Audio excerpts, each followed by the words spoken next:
Hello everyone, a little bit of a different video today because I think the topic matter at hand is a little bit more serious. Because today we are talking about what everyone is talking about, which is the show Adolescence. A new Netflix show thought up by acclaimed actor Stephen Graham and playwright Jack Thorne. Now I'll go into details of it soon enough, but I know for a fact that 90% of people who are watching this video, all you will know about it are these memes. This obviously being one of the less spicy ones, talking about steamed hams, but this all comes from a clip with a child psychologist effectively trying to understand why the murderer, well, did the murder of another girl his age. And honestly, at first, I did find these quite funny, and then I watched the thing, and I can't help but find them morbid now. Maybe that's just my maturity, or maybe I have a different sense of humour to what I had a couple of days ago, let's say. And I'm not saying people shouldn't make these memes at all. They are funny, I get the humour of them.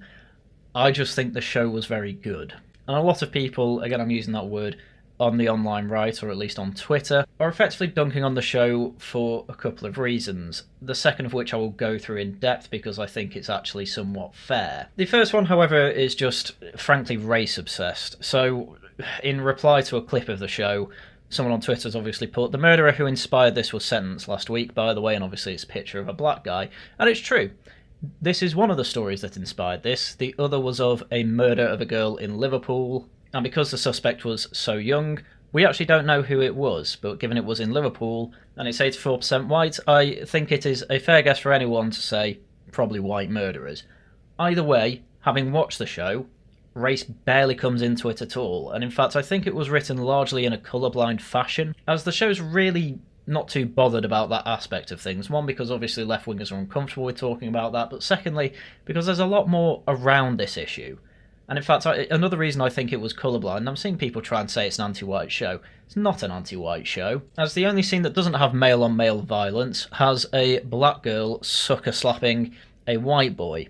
This show was written to be colourblind. I'm pretty dead set on that. And it's a problem I've had for a while, that an awful lot of assumptions are made by an awful lot of people, going off very little that they actually see. I decided to go against this trend and actually watch the damn thing, and as I say, I am nothing short of impressed and would actually recommend it to everyone should you have Netflix. Because going about as spoiler-free as I can on the whole damn thing, though that's not really a spoiler to be given in this, but the overarching point of the whole thing is this is what happens to all of the people around you. If you commit a senseless act of violence, it destroys everyone's life around you.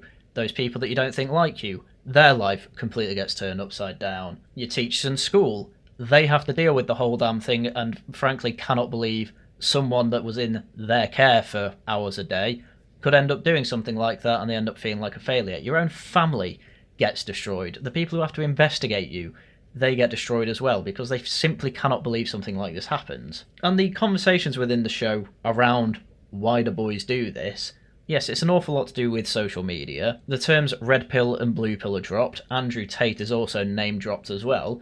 And frankly, it's conversations I can completely understand. I've been on social media pretty much all my life.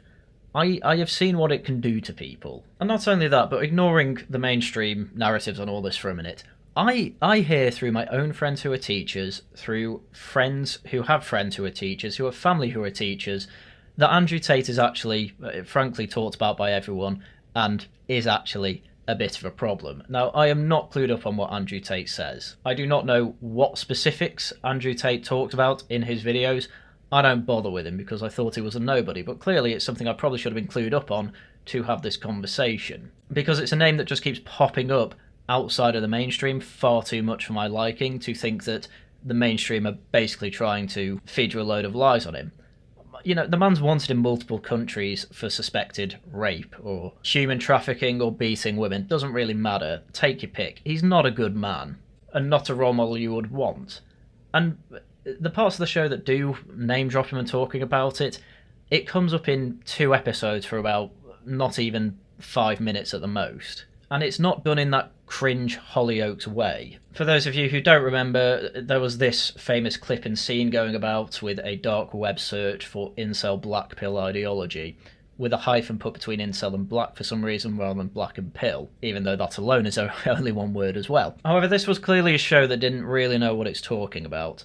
Adolescence is a show that's kind of self-aware it doesn't fully know what it's talking about. and so doesn't delve into it too deeply. It clearly went more for the emotional baggage that comes with a 13-year-old stabbing another 13-year-old in a senseless act of violence. And it is a show that, after having watched it, is clearly much, much better than a lot of people online are giving it credit for.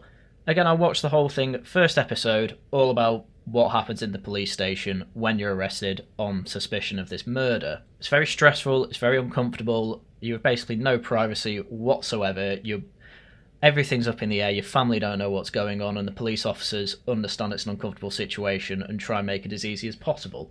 Really uncomfortable stuff, as I say. And then at the end, when the evidence is presented, it's heartbreaking seeing the father basically have to see the evidence. Second episode, it's all about the school breaking down. Again, this is a good one, showing women teachers just cannot handle boys being boys, frankly. It shows total chaos that happens in schools nowadays. It shows...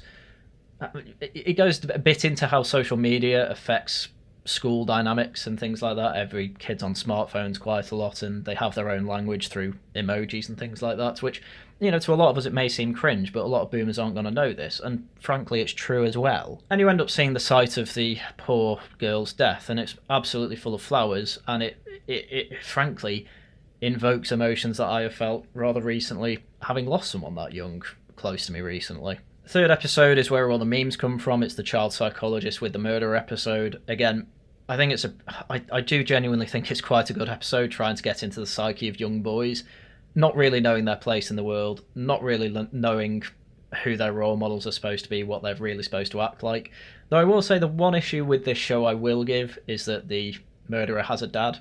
That isn't particularly typical in cases like this, but he was also kind of needed for other parts of the show, so it's fine in the end. But how feeling he's disappointed his dad in the past, finding out how you're supposed to be masculine and a man via social media, and it's not great stuff necessarily. They bring up the 80-20 rule quite a lot. The 80% of women are attracted to 20% of men. The show doesn't exactly... Well, the show, not exactly. It doesn't say at all that it's false. It is making it quite clear that this is a meme that has permeated, well, throughout the manosphere and to teenage boys. The problem that they've got is, and as I say, they don't actually say it's untrue, but they don't really... It's quite clear nobody really knows how to deal with that fact.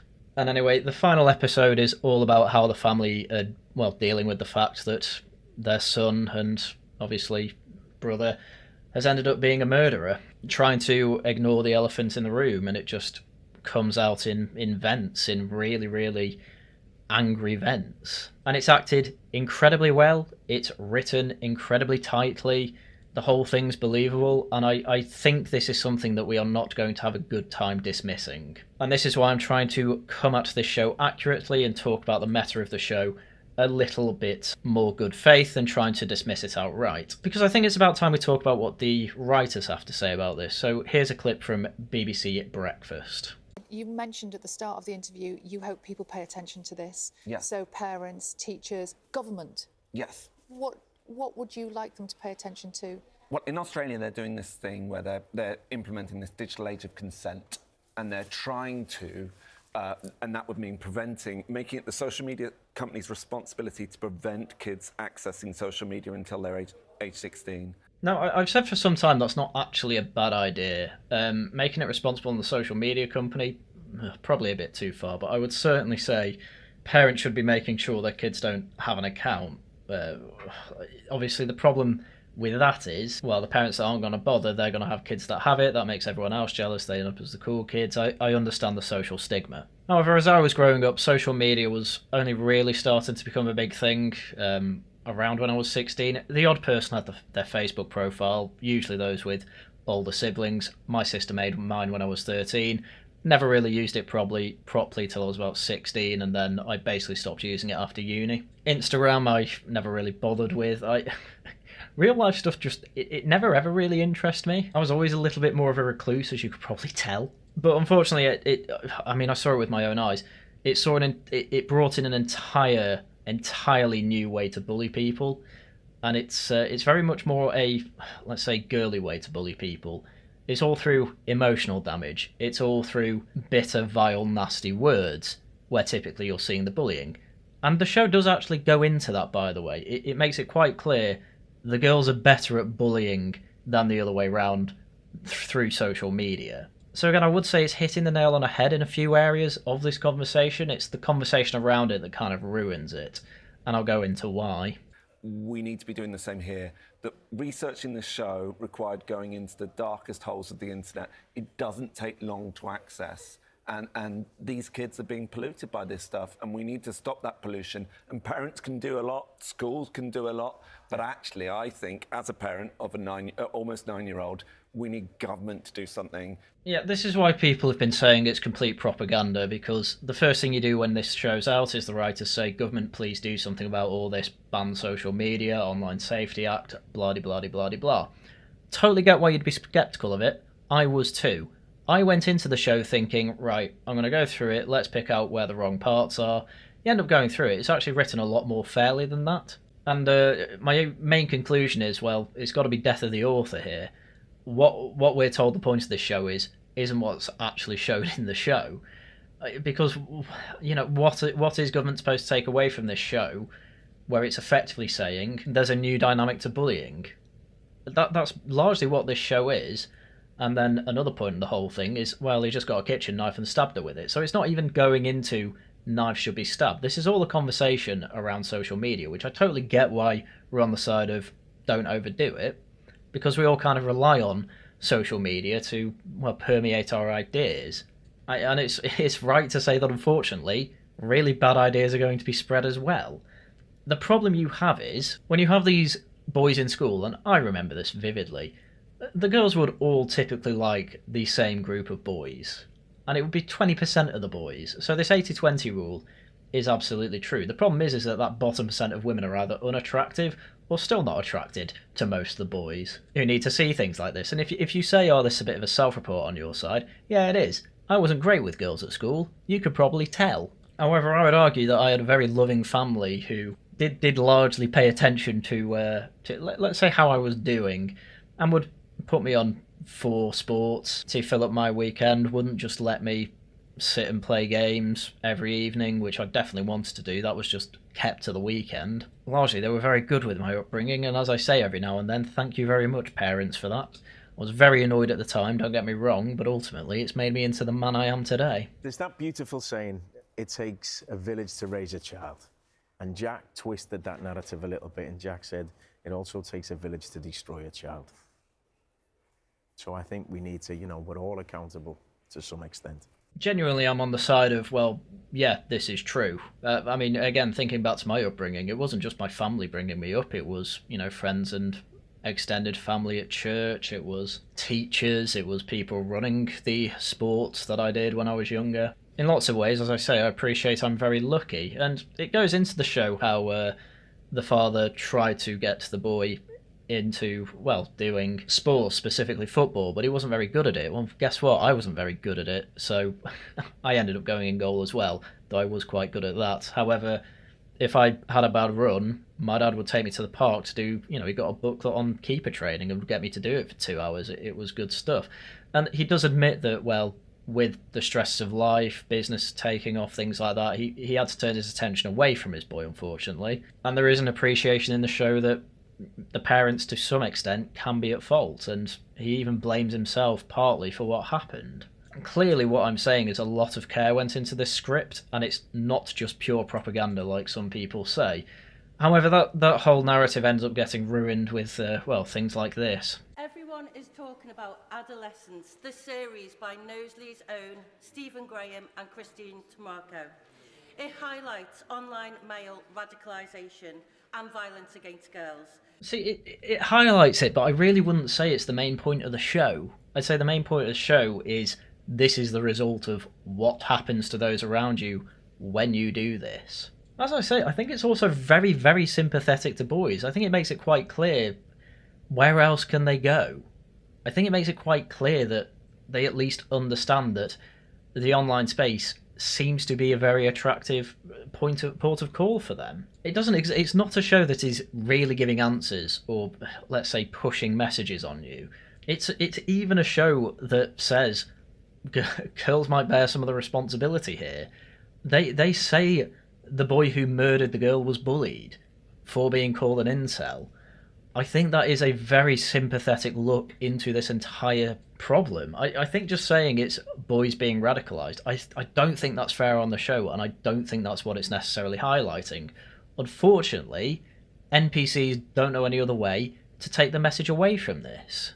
The creators of the show are calling for screenings in Parliament and schools to spark change. So will the Prime Minister back this campaign to counter toxic misogyny early and give young men the role models they deserve? I mean, I'll go as far as to say I don't think it's necessarily a bad idea to show this in schools, to be honest with you. I don't think it should necessarily be required by Parliament, but I'm not being funny. If I was a teacher, I'd probably be recommending it. But the way it's always been put forward by an awful lot of people, not even necessarily the writers, but especially by MPs and people in the media, is, oh, this show's all about incel subculture, it's all about how men are being radicalised and all this. And I watched the thing, I don't necessarily think that's true.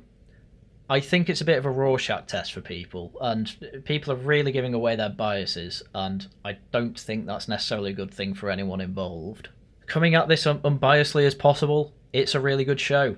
It's really good at, well, bringing up an awful lot of issues around how stabbing of girls can happen, which it does happen. Obviously, a big issue with knife crime at the moment is, well, boys stabbing other boys in London.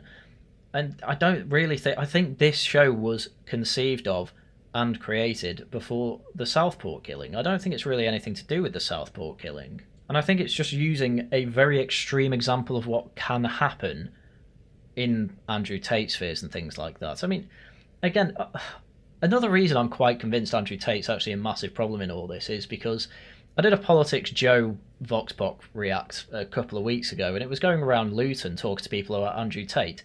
Basically, everyone hated him, apart from BAME boys. That was the pattern. Everyone over the age of 25 hated him. Boys under the age of 25, frankly... The split was between ethnicity. It was noticed.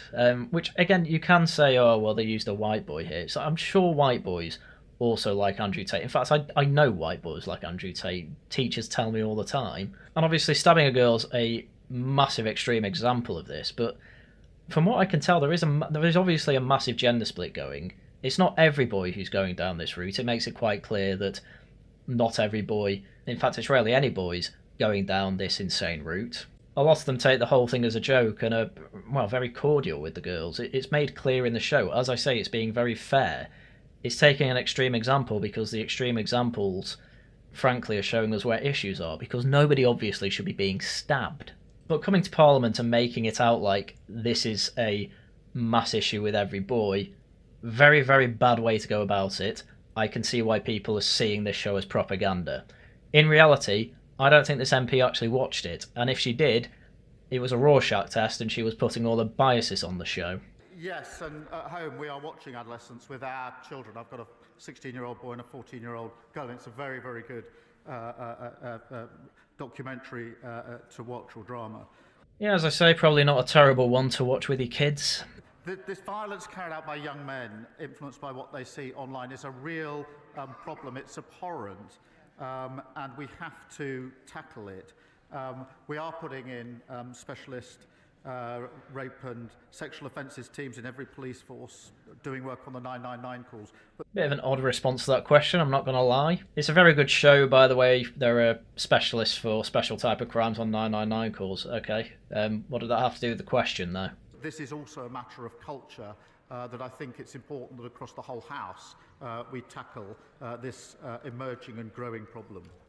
I don't know how much of an emergent and growing problem it actually is. I think it's getting actually quite close to its peak. From what I hear, this has been an issue for about a decade.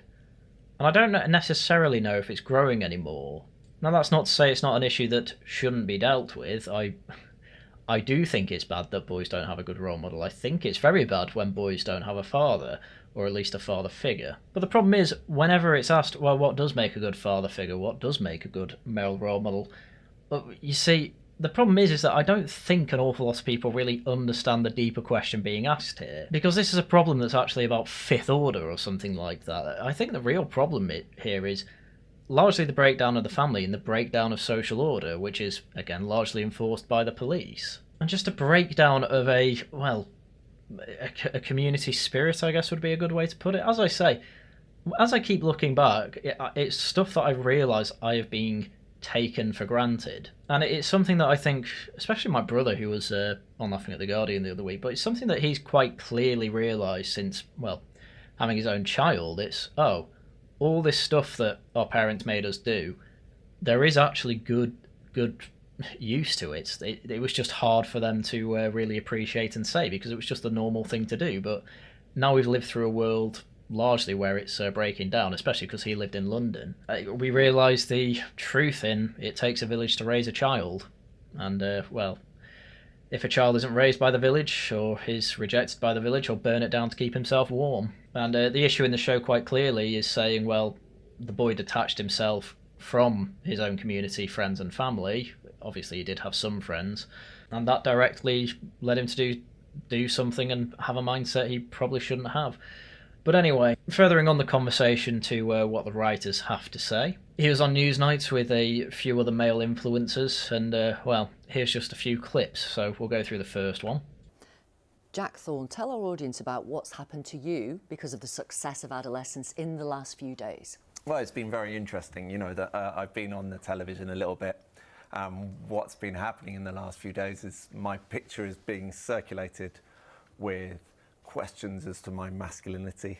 Really? Questions as to whether I've got too much estrogen in my system. I mean, again, it's the internet, man. That's always going to happen. But the last thing this is going to do is make anyone take your argument seriously. I know it's a typical social media thing of, oh, this man doesn't have enough testosterone, what's he going to talk about? He's basically a soy boy, things like that. And yeah, there's kind of some truth to it. I mean, I'm not being funny. I definitely used to be the type of guy that would basically look down on people that went to the gym because I thought it was a very surface level view of what you should be as a man. But as I've got older, I've come to basically appreciate that actually strength is a good proxy for capability. And I still don't go to the gym. However, I did start running, I did start an exercise routine, and since moving, I end up doing the horse every day. And that's just a natural way for me to build up my own strength. And going outside and doing things, you can even do it in a gym, it doesn't matter, but it does make you feel better about yourself.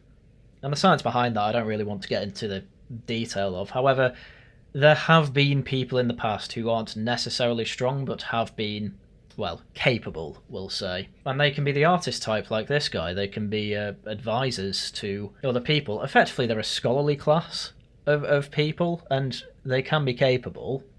And to be fair, it's something that Andrew Tate definitely does put forward to an extent. I mean, he's a massive fan of chess because his father was a chess master. And genuinely, I think it's a bad idea to put one side over the other. It's important to have both intelligent capabilities and strength capabilities, because ultimately both are going to attract women because both are good survival traits. And at the end of the day, going on the internet and saying this guy looks like a soy boy doesn't really look like an intelligent argument, and it's going to make these people ignore you, which I don't think is a very good idea, because if you want to fight your corner and say, no, banning social media is not necessarily the answer to all this, then you better be more intelligent with your arguments. Weird things like people saying that I'm Jewish when I'm not. It's been very odd, and it's given me a taste of something that's very strange. I'm very comfortable with how I look. I don't mind it, but it's been scientifically very interesting. Yeah, I'm not particularly surprised he's been called Jewish. I've been called Jewish an awful lot online, and then when I say no, I'm Catholic, I'm called the Puppet Jew. So that's fun. It got to a point where I just said, someone asked me for a DNA test, and obviously I've had it since, but at the time I just said, oh, I'm Jewish. And people have been bringing that up to me ever since. It was a successful troll, I will say, and it is literally a signal to me to ignore these people. It's definitely going to be a signal to these people to ignore you. As I say, you want to make good arguments, just avoid calling people soy boys and Jews. I think that's pretty basic, because it gives them an excuse to dismiss any criticism that we have. And as I say, I have criticisms of the show. I think having a father figure in there, a dad, probably not the best typical case of something like this. I think there's a lot more nuance to male violence than just bad or no father figures in social media. I think there's something deeper there, and they do try and touch upon there's more to it than that, but that's clearly what the focus was. But As I say, overall, pretty good show. And there are things to criticise, but nobody's going to listen to your criticisms if you just go on about why didn't you make him black and why did a Jew write this when he's not even Jewish. Anyway, the conversation continues. What may sound like a weird question. When was the last time you cried? Yeah, this is something that really isn't touched upon. I suppose you could say it is because the women teachers just do not know how to deal with boys, but there is a kind of common wisdom going through education and society, and has been for a few years now, that effectively men are just defective women. And so the question, when's the last time you cried? Well, frankly, no man should ever answer that. I know when the last time I cried is. You're not finding out. And it's not to say that, men shouldn't be emotional. It's just men are going to be emotional on their own. And really, these things are going to come out a bit more subtly as you're doing something. I think I've told the story before, but deepest conversations between men really do come out when you're doing something. I don't know, playing pool, having a drink, doing something constructive, building a shed, I don't know. But it is basically, women have got to understand it's one of the most humiliating things ever to basically interrogate a man when's the last time they were emotional. It's just not something you should answer. But they're going to answer it because they don't want to seem rude. Honestly, the last time I cried, I couldn't tell you. Just to translate that, he knows, he's just not telling anyone. Which, by the way, is a perfectly fine answer. I've had a thought recently about, is there an issue with not crying? I find that as a man, I've sort of been pushed into a world that I need to be really strong and resilient, and my worries are for myself and my personal time. Yeah. Well, I mean, here's the thing, it's kind of true. This is the whole stiff upper lip mentality that Brits used to have. It's just be stoic. Yeah, if your father dies or something like that, totally get it. People are going to understand. But your aim, as Jordan Peterson has said in the past, is to be the most competent person at your father's funeral. You are there to make sure things go according to plan. You basically can't break down. And not everyone's going to succeed at that, but it's not the point to try and succeed. The point is that's what you are supposed to aspire to be. It's not a problem, if you can't quite do something like that. It's very difficult, that's the point. However, at the end of the day, it is going to be you who your family rely on. Again, the show is really good at pointing this out. It's the man, it's the father having to keep the whole thing together, and he's clearly finding it very difficult. The last episode's great for showing this. And, just to be a bit of a spoiler, effectively, he sacrifices a pretty happy birthday just to keep his whole family on track. And, the last scene is him breaking down by himself in his son's room because he feels like he failed him. It's really powerful stuff, and I don't think it's something that you should dismiss, but the point that the show's trying to make, the men do it in private. Don't ask them. Just don't do it. Being resilient doesn't mean it's not okay to cry. Agreed. That's something that Gareth Southgate talks about. Bobby, can I ask you, when was the last time you cried? Yeah, you kind of got to not tell men it's okay, though. If that makes sense, and bringing up Gareth Southgate.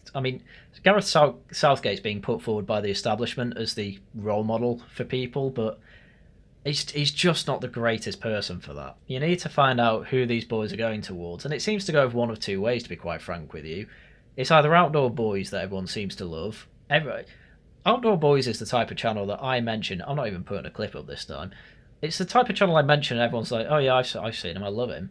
And he's great. All he is a guy who loves his family and just does cool stuff like forging a knife in the Alaskan wilderness. They either go that way or they go over, obviously, to the Andrew Tate side of things, which is a bit more being a bit of a meme of a man.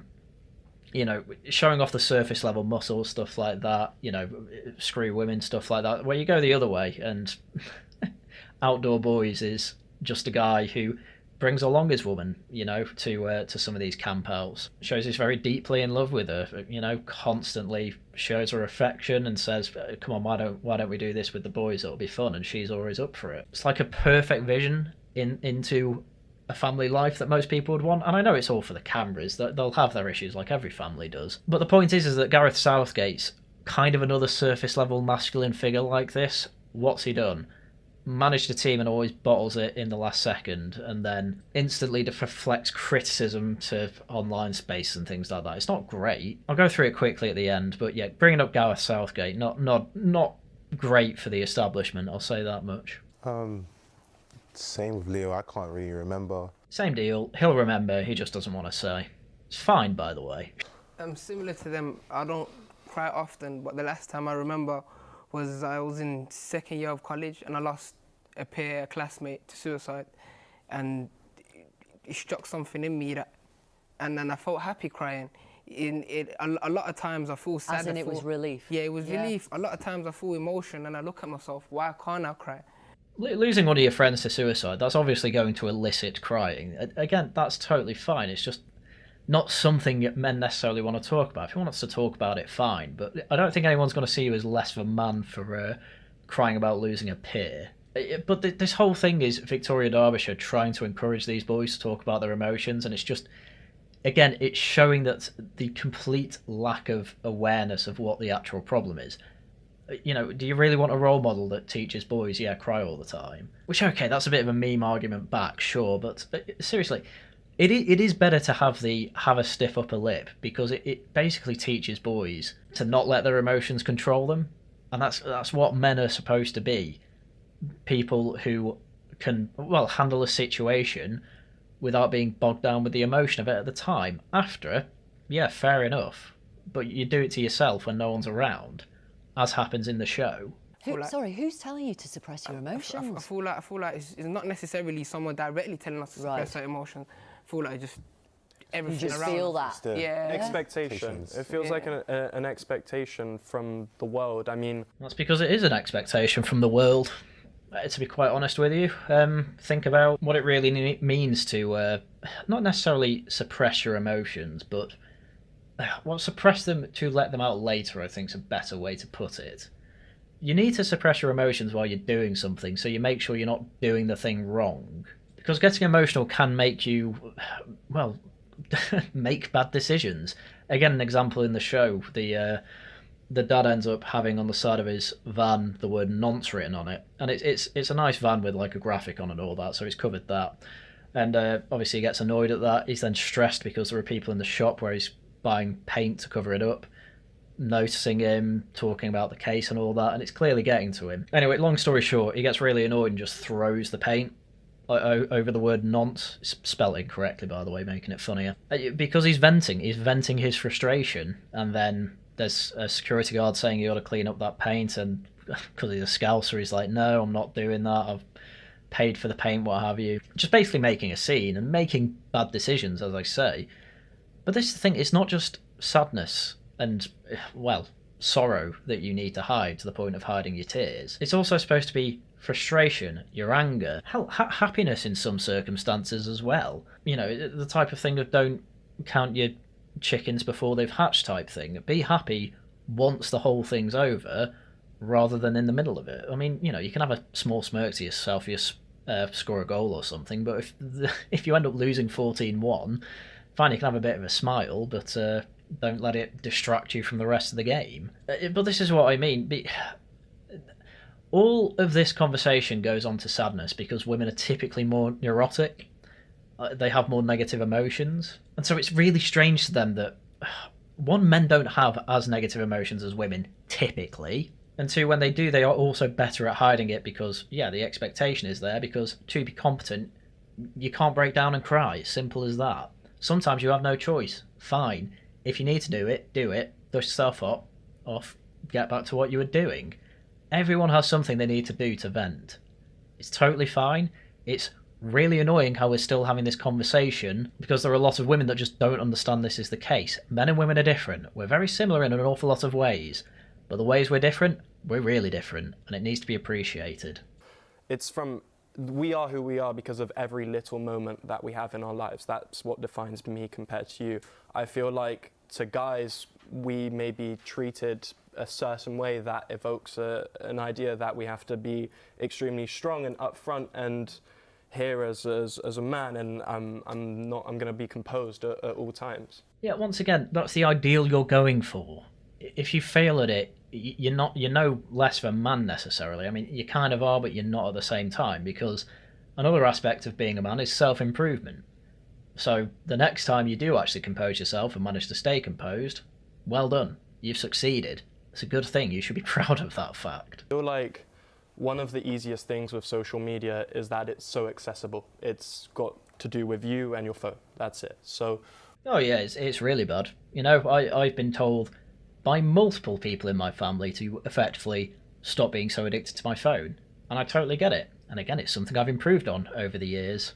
But man, if I was 14 to 18 and being told that, I'd really struggle compared to my age now. when it comes to men, at least talking from experience, I've really struggled with expressing myself emotionally, especially when times are harder than others. Yeah, a big reason for that is because it basically just sounds like whinging, and men don't like other men that whinge. It's that simple. And I find it much easier to just curl up in bed and swipe on my phone for 2-3 hours and forget about all my problems. Oh yeah, that's a massive issue. Man, when I was younger, and if I was ever going through a bad time, again, luckily I had parents who, well, largely they put me forward for a load of hobbies, you know, all the sports I said I do. But not only that, when I was going through a really tough time, you know, my dad would take me out to watch football in a pub, and that genuinely did help. Because there was an understanding there that you don't really need to talk about it, you just need to do things, and if things need to be talked about during that time, they will be. If not, they don't, and you'll get through it. You know, men aren't women. What more is there to say? I feel like over a prolonged amount of time, then all these situations and problems that have happened build up and condense into one ball that is unfaceable. So it's a huge issue that we don't face our problems by speaking to our peers and rather just running into social media. Again, it's this focus on talking. Men don't really like it, if that makes sense. That men don't like talking about their own emotions. It's not the talking that's the issue, it's the fact you need to be doing things with your peers. My dad talks about it all the time. When he was younger, you know, younger than I nearly said my age. No, I'm 29. When he was closer to, you know, 14 to 18, that age bracket, he'd be out with his friends, you know, till dusk after school, playing football, or if not that, just doing things with his friends, all of whom would be male, or at least most of them were anyway. And the reason for that is because it was really the only thing to do. I've said this before, but the main reason we all like games is because they're entertaining and a lot easier to access, frankly, than hoping that your friends are about and free to do things with.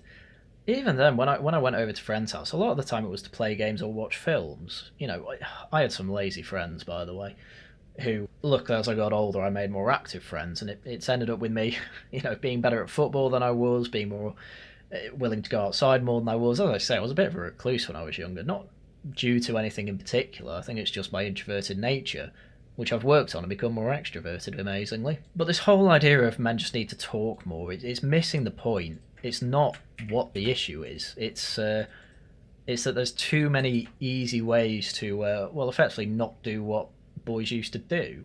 Playing online games probably isn't too bad of a substitute. It's no great substitute, I'll put it that way, but if boys play online games, they actually tend to be better adjusted than boys who end up just playing single-player games their entire time and scroll the internet by themselves their entire time, because it gives you communication, team building, and community skills, frankly. And, you know, I say I was a recluse, but a lot of the time if I was online, that is what I would be doing. I'd be talking to friends. And honestly, as my friends have moved away and play games less, I find myself playing, or wanting to play games less, really, because I like the social aspect of it. But as I say, it's no substitute for, well, my dad's stories of where we all used to go out and play football till the sun went down.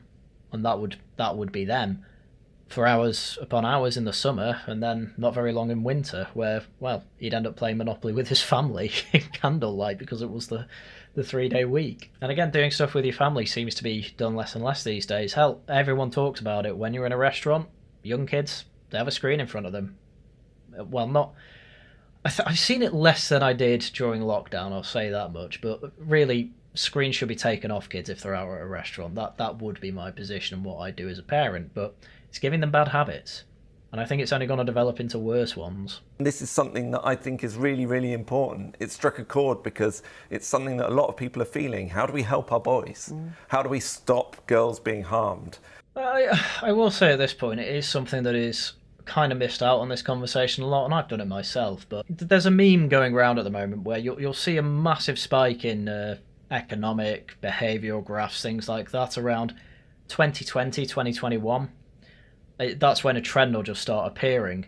And nobody ever talks about the Boris wave apart from the online right. And as I say, the problem is if you start the conversation with, oh my God, why aren't you making the boy black? Why are you Jewish? Things like that. They're going to ignore your fairly decent point of, actually, we've got a whole new set of people here that we should probably deal with. But as I say, this is an issue that does affect native boys as well. I've seen it with my own eyes. It's not great. So bringing race purely into it isn't a great thing, but, has it accelerated it? Well, it's hard to tell. Anyway, on the other side, this is what the writer has to say when he found out Keir Starmer had actually seen Adolescence. I hope that means we can use this moment to provoke this government to consider quite serious change. And again, this is why I understand people being sceptical of it. What has he been pushing? Well, boys are harming girls, we need to do something about that. Social media, social media, social media. And it's like, yeah, problem is this is about a fifth order effect, and dealing with the social media issue, I don't think it's going to actually be the best thing to do to help the boys. Alternatives are quite hard to come by, especially short-term ones. I think a massive one is just keep the family together as best we can. It's not really incentivised at the moment, and I think that's a really bad thing. No, but what about abusive relationships? Yeah, sure, they should break up. It's fine. It's in the Bible. But there's a lot of couples who, shouldn't have no-fault divorces, frankly. It should be very difficult to get one. And as I say, the show was a hell of a lot deeper than just this. I really think that the writer is underselling his own show here. I'd like to know who wrote more of the show. Was it more Stephen Graham or more this guy? Because this guy seems to have the bigger agenda. Stephen Graham seemed to actually genuinely care about boys not murdering not stabbing each other. That seems to genuinely be his worry here, whereas obviously when the other writer comes out to get a bit more political, let's say, obviously it's going to give people the idea that the show's political. And I'm being honest with you, it's not that political. It's really not. Andrew Tate's mentioned once. The whole incel thing, it's put into the context of basically girls call boys to call them virgins to bully them effectively. They talk about that. And I think that being missed out on all this talk about it is why it's giving it a bad name.